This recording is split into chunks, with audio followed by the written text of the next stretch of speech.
I mean, he could get a job in fashion. He could do anything. Designing dresses. He could do anything. Talk about having your own YouTube channel, man.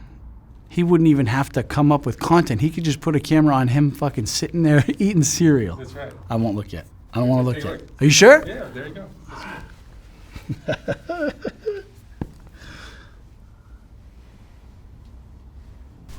Man.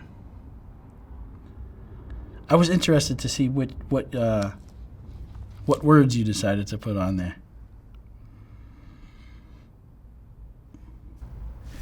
You did such a great job on that talk. It's one of the things I'm most proud of. Really? Yeah. In your life? In my life. Wow, that means my a lot. son. Yeah, my son. Some baseball stuff when I was like a little kid. That's cool. But yeah, I had never. Even my son, it's different. I'm proud of like who he is, but this was the first thing that I ever did that. From the feedback that I got, this was the first thing that I ever did that that I know at least impacted people in a positive way. For sure it did. I've done some things where I hope it impacted people in a positive way, but No, your talk certainly did that. I mean, the amount of people that have reached out to me, and still, I still get like random emails. They're like, "Hey, I just saw this." I'm like, you get recognized at Air One. It's crazy. Oh yeah. I got recognized. It's really. I mean, it's just you're doing what you're supposed to be doing. Yeah. No, you did You did it right. You climbed out of that shit. It's but none of this would have happened without you and your channel. Yeah, it would. I mean, you getting clean. You were clean before I met you. Yeah, but I mean, some people have reached out and said that it's helped them, like helped them live easier or forgive themselves. Well, I mean, for a man, also for a woman, but for a young boy to go through the shit that you went through, that's just fucked up. And I'm horrified. I didn't know that this kind of stuff was going on when I started this channel. Yeah. But now I'm hearing so many stories, one after the other, of that kind of shit going on. Like, what the fuck is the matter with us? Meeting Seth was amazing, who I met because of you. Seth but is we awesome. had a talk. He was like one of the first guys I've gotten to speak to who kind of treats it the same way I do. Like, yeah, shit happened. It happened. Yeah. And so when I picked him up in my Jeep in Santa Monica, I pull up and he's sitting on a park bench and he goes, "Hey, you want a massage?" I'm like, that's so clever because he knows he watched my video. Yeah. He knows I don't want one, but like, It's that's funny. how I met him. Yeah. And you have that sense of humor. Yeah, and it's such a good icebreaker. And I was like, of course I do. No, you know what I mean? you and Seth and Clark Fredericks, you guys all just make it like, hey, this is just something that happened to me. Yeah, if I had the choice, I wouldn't have. Of course. But it's like it doesn't define who you are. No, it did for a while, and that's why I used the drugs, because I allowed it to define me. But you've rebuilt your life beautifully. Yeah, I like to think so. Yeah, well, you just shared some great news with me. Yeah. You want to share it with everybody here? Yeah, I'm trying again with the marriage thing, And, You're not trying, you're doing it. We're doing it, yeah. Saturday, right? Yes, in 4 days? 4 days. Yeah, flying to Toronto tomorrow, and I'm getting married, and I'm really excited. Congratulations. It's amazing. You've been with Megan for a while. 3 years, yeah. 3 years. And yeah, I was scared, but then you were like, well, I'm going to do it. And I was like, well, if you can do it, then I'm going to do it. I said I'm going to do it? I didn't say I'm going to do it. I know. No, I think it's a beautiful thing. I want to be with her, and for some reason she wants to spend the rest of her life with me. Well, you're such a great dude. Like I think she's expecting I'm going to die pretty early from all the past drug use. So she figures she only has to put up with me for 10, 15 years. No, I aspire to be a guy. I would like to be as good of a guy as you are, and help, or at least help as many people as you helped, and like shine light on things like you do. Like I'm good to, I'm a good dad. My son thinks I'm the best. Yeah. For now, he's still only 6. He'll eventually learn that I'm just another bozo on the bus, But right now he thinks like I've said this, probably not to your face, but I've said it behind your back many times. Jack is the kind of guy I would set my sister up with if I had a sister that was age appropriate and all that kind of stuff. or a friend. Like if I had a female friend that was single and you were single, I'd be like, you got to meet Jack. You got to meet Jack. That's a big deal to me. There's not many guys I would do that. Yeah, I don't know many. I don't know about many guys that I would feel comfortable. No, but like your sense of humor, like if you were my brother-in-law, I could really enjoy just spending time with you because you're so fucking funny. Yeah. I laugh every time I'm with you. Anytime, yeah. All we do is laugh. Take us out to burgers or you know, yeah, it's a good time. Yeah, you're great. Because I kind of understand that this whole thing isn't that serious, man, and we're just supposed to have fun and be silly. That's one of the things that like I can be silly with Megan, and she's not like. That's super important. You know, she's not like grow up. She understands it, and then she'll get silly. No, but that's what makes you got to be attracted and all that kind of stuff too. But if she can laugh with you, you guys laugh, make each other laugh. That's gold. That is pure gold. And she's more attractive than I am, which is. You know no, but you can both grow old and have a great time as you're 80 years old. Yeah. Laughing. Yeah, we do. We walk to Erewhon, you know, instead of drive, and it's not very far, but I don't know. We just do little things that we meditate together. We'll put on a guided meditation on the couch and just be quiet next to each other for 10 minutes. And like, I've never tried to do that with other people, but like, I would imagine that not everybody could do that because it might be weird. You know, some people have to. I've seen when we go to restaurants and we look at other people and we're like, I'll be like, babe, if we're ever like that, we just got to give it up. You know, they're just people are just on their phones, or they're just sitting there, and a guy's checking some other girl out, and the girl's pretending not to notice that he's. It's like sad, man. We put our phones away, and we just enjoy each other. Yeah, when you're with somebody that you just enjoy being with them. Yeah. You would rather be doing nothing with them than looking at your stupid phone. Yeah. That's. I'm very lucky. That's gold. And I'm very lucky that she accepts me for who I am. You know, flaws and everything. What flaws do you have? I mean, they're very few. Very. Like my past. Like my past. That's not your fault. No, but I mean, I've, you know. Nobody's perfect. No, but stuff catches up. Like I'm having liver problems from being an IV drug user for, 15 years. My liver's kind of shot out. And I'm, I don't need to I don't need a liver transplant or anything, but it's just. You just got to take care of yourself now. Yeah, and I do. I work out. I do my best to emulate what you got going on, but I fall short. I fall short. I eat pizza sometimes. I'll have ice cream, but I try to do well. But I'm really blessed to have people like Megan and you, and even for the amount of time, like I miss Hutch, but I'm grateful that I have him in my life in whatever capacity. Hopefully I get to see him again soon. Yeah, he's an amazing dude. He's the best. He's the best, no matter what. We all love him. Yeah, I'm clean today because of him. I'm alive because of guys like him. He's affected people in a similar way that you have. Oh, yeah. More with drugs, less than with the sex abuse, but they're all related. People will email me and say, "You're my Hutch," and that's like the biggest compliment, probably that I. No, but like the way he spoke in that first talk. Yes. And the others too, but the first one just really resonated with me. Yeah. Just like, whoa, I could listen to that guy for days. Yeah, because he's just. The way he speaks.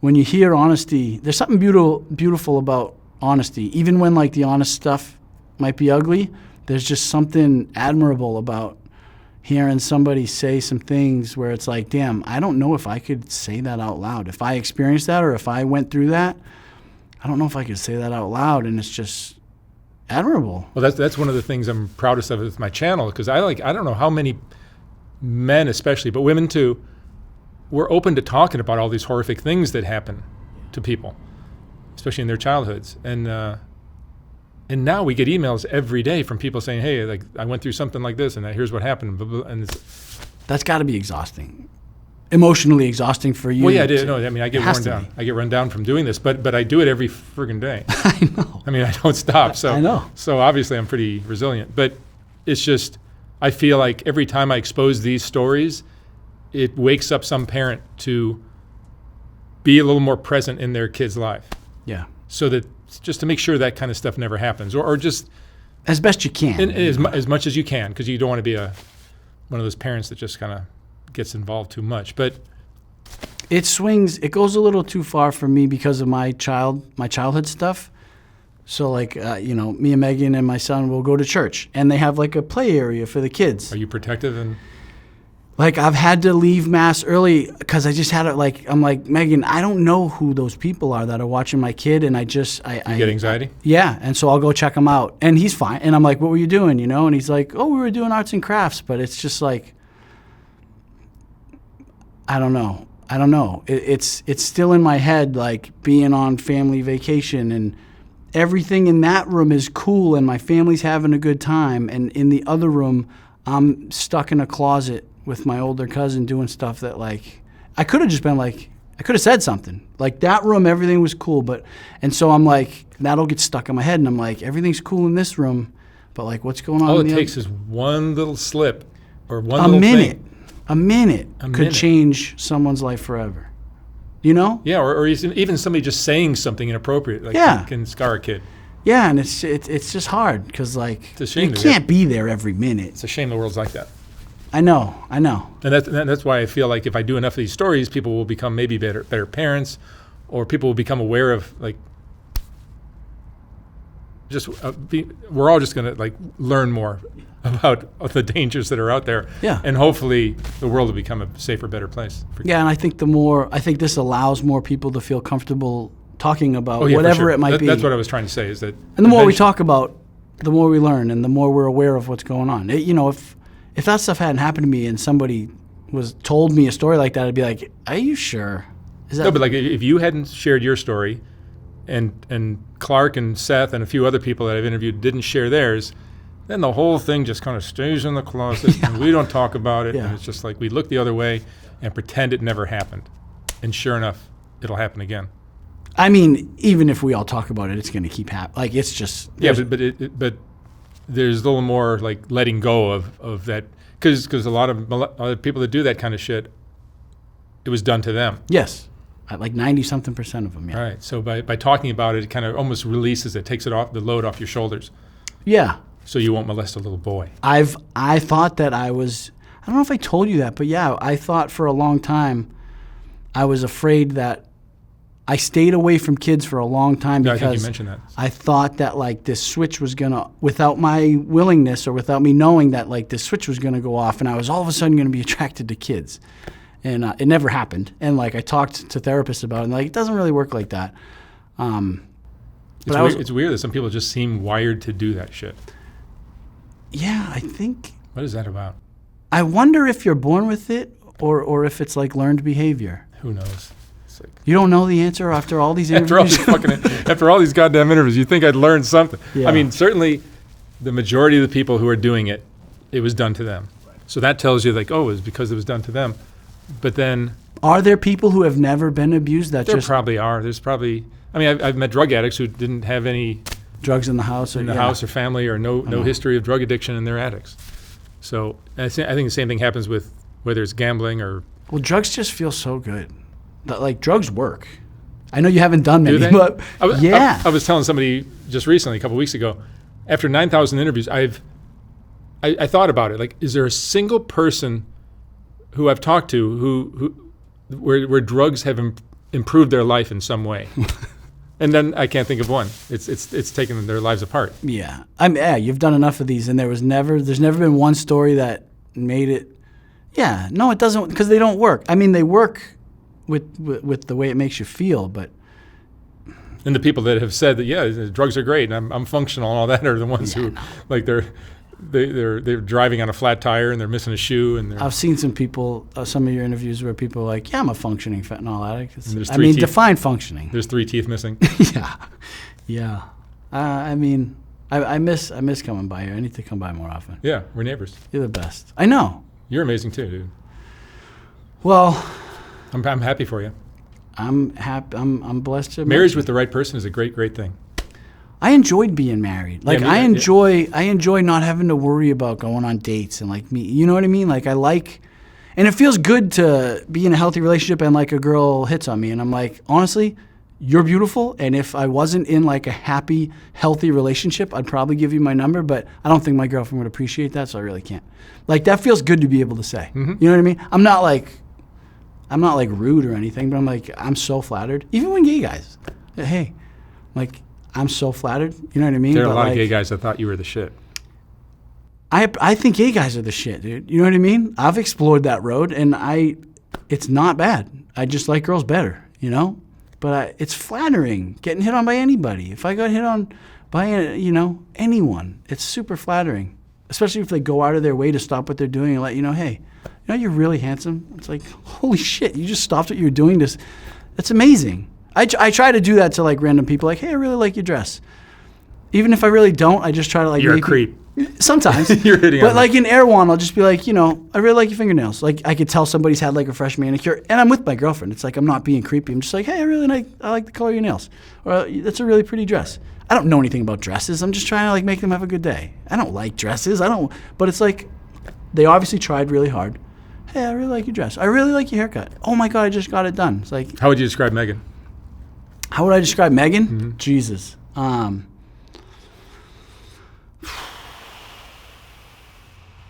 Man,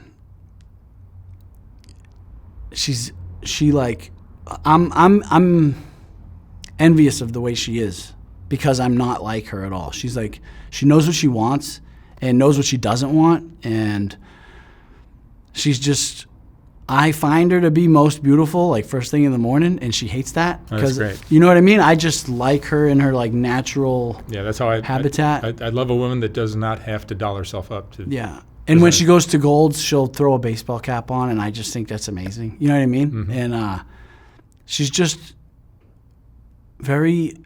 she's like very careful with me. You know, she allows me to be a man, and like, you know, she's the boss at work. So when she gets off of work, she doesn't want to be the boss, and so I assume that role. But she's a planner, and she's just like very. She treats me with dignity and respect. And she's just like very, I could say like, hey babe, you know, that hurt my feelings. And she won't be like, suck it up, dude. She'll be like, you know what I mean? Not that I don't say that. I try not to say that too often, but because she doesn't hurt my feelings often. But if I say that, that would be the last thing that she wants to do. She wants me to be happy, and she wants to treat me the way I want to be treated. And she just like goes out of her way to do little things for me. Not, you know, she does the big things too. She's taking us to Canada, and because we're getting married, she booked us a room at the Ritz-Carlton. I've never stayed at something like that. You know what I mean? And she probably, you know, is struggling financially because she's paying for a fertility clinic. Like she's doing all of the things, but then also will bring me a cup of coffee in the morning before I even get out of bed. Not like as a servant, just as like she's making herself a cup, so she'll bring one to me. That's and like, beautiful. Yeah, it's just super thoughtful. What was her relationship like with her dad? Her dad was her favorite. See, that's gold. Yeah, and he had his flaws, but he was like well, every guy does. He was like she said that he would have been like the perfect Golds. He was like the dad that like had a motorcycle, was really in shape, wore tank tops. All of her like guy friends were like afraid to talk to her because they like were like, oh, her dad's like in good shape, and he was a really cool guy. And is this just the fact that she had a good relationship with her dad that is going to make the rest of your life so much better? Yeah, and she would like go out to the garage while he was working on the car, and he'd like let her stay in there, and her sister would hang out with her mom, and she would like go hang out with her dad, and she was real into sports, and she found out that like, you know, being good at soccer, her dad was like really into it, so it made her try harder at soccer. Being a great dad is such a wonderful thing, because then your kids will kind of like, in some roundabout way, thank you every day of the rest of their lives. And she knows, and I think he instilled in her, she knows how she's supposed to be treated, because her dad, the first man in her life, treated her a certain way, you know. That's it. Also, spanked, you know, she got spanked. It was the 80s, you know what I mean? Like, so she knows right from wrong, but showed her that, like, you know, don't bring that guy home. You deserve better than that. You know what I mean? Like, just taught her worth. And so she, like, carried that. And so, you know, her last relationship was bad. And so she got out of it because she eventually knew, like, her dad passed 2 years ago in January. So she said, when her dad was passing, she said to herself, like, this isn't what my dad wants from me. I'm going to get out of this relationship. Lucky for me, because like 4 months later I met her. Timing is everything. And she believes that like her dad sent me into her life, you know? She's just, She's the best, man. She's, as much as Hutch saved my life and as much as Hutch means to me, she's that in a female version. Like, she saves me all the time. Like, she makes it easy for me to stay clean because she doesn't bring all this unnecessary crap into my life. Like, I hand her, she'll be like, babe, did you get an email? I'm like, I don't know. Here's my phone. You can check my email. Like, there's nothing in there that I'm afraid, and she's not going to go looking, and if she did, she wouldn't find anything because I'm just happy. Oh, I'm so happy for you. And so being happy, I don't need to, like, search for other things, you know? And it's, you know, it's weird. Now I hope I live, like, I didn't really care how long I was going to live, but now I, like, want my life I want to spend as much time as I can with her, and obviously, like, raising my son, seeing him be successful, but, like, I want to be, like, 80, you know, sitting somewhere on vacation being like, you know, look, we did it. You're going to be a handsome buck when you're 80 years old. You know what I mean? Hopefully I'll still have some hair. You will. But we'll just be like, hey, we did that. You know, we did it. We got married 40 years ago, and we're still together. But, yeah, I mean, I love you too. I love Megan. I love Hutch. I love you for everything that you do. It's good to have quality people in your life. I'm very lucky. If I got what I deserved, I'd probably be dead or in prison. But I'm trying to redeem myself every day. You're doing a great job of redeeming yourself. I appreciate you, and I appreciate this book. Dude, you're amazing. You're amazing.